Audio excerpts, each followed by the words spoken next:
The key thing about customer service, it comes from the heart and not the head.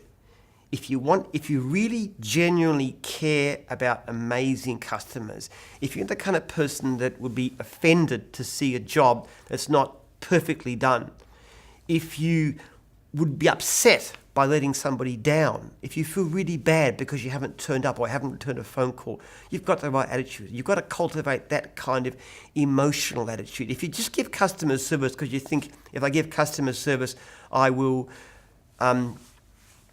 make more money, it's not a great motivation because you'll tend to cut corners. Money shouldn't come first. The customer should come first.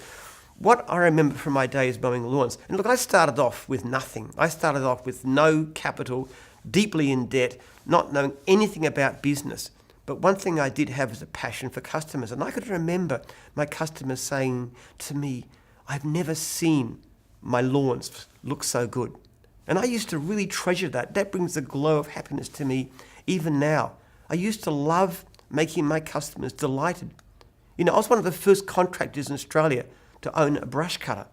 That's a whippersnapper where you do the edges with a bit of nylon cord and so forth. And that, when I started off back in the 70s as a student, that wasn't known. And the way it began for me is that I would be doing a lawn, and when I did the edges of a lawn, I'd do it with a spoked wheel.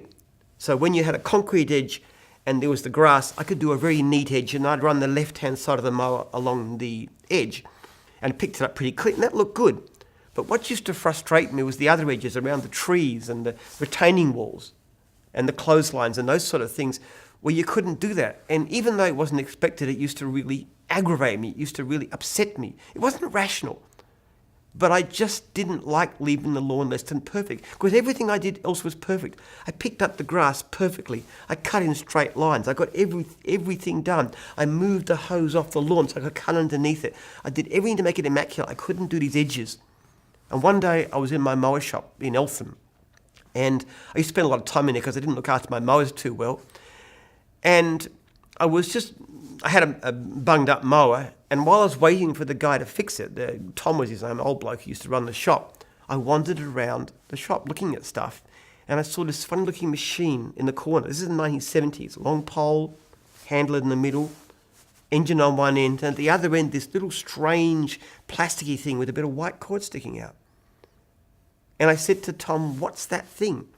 He said, it's a brush cutter, just a new idea straight out from Japan. And I said, how does it work?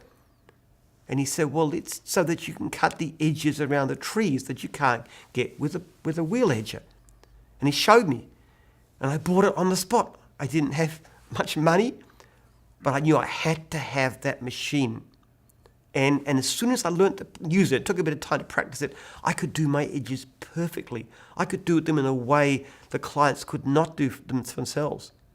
I could even do things like get the grass from the cracks in the driveway. And you might say that's not lawn mowing.